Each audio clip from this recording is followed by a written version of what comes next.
Hello guys, সকাল সকাল আজকেও আমরা বেরিয়ে পড়েছি একটু ঘুরু করতে।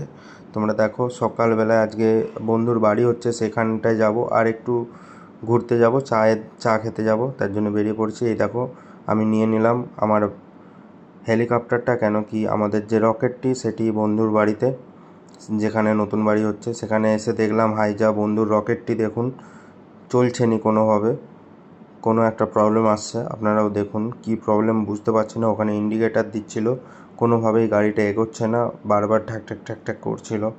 তো অনেক অনেক চেষ্টা করেছি আমরা, কোনোভাবেই গাড়িটা এগোচ্ছিল না। তো মন দুঃখ করে কিছু লাভ নেই, কেন কি রকেট না গেলে আমাদের কাছে হেলিকপ্টার আছে। সেই জন্য ওকে বলি, চল একবার তোর বাড়িটা কেমন হচ্ছে দেখে নিই। তো ওর বাড়িটার দিকে আস্তে আস্তে এগোলাম। বাড়িটা হচ্ছে ওর খুব সুন্দর একটি জায়গা, চারিদিকে সবুজে ভরা, আকাশটাও নীল, আর তারই মাঝখানে ছোট্ট একটা বাড়ি করছে।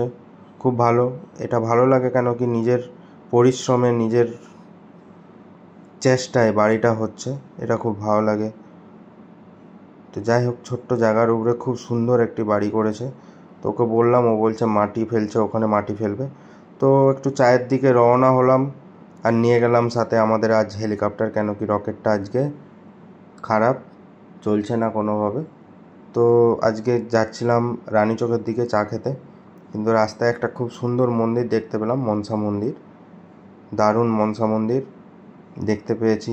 আরও অনেক মন্দির দেখতে পেয়েছি সাথে, খুব ভালো লাগলো। কিন্তু এই দেখো একটা আরেকটি খুব সুন্দর মন্দির, কিন্তু দুঃখ একটাই যে আমরা চা খেতে গেছি, ওখানে চা পাইনি, কেন কি দোকান বন্ধ ছিল।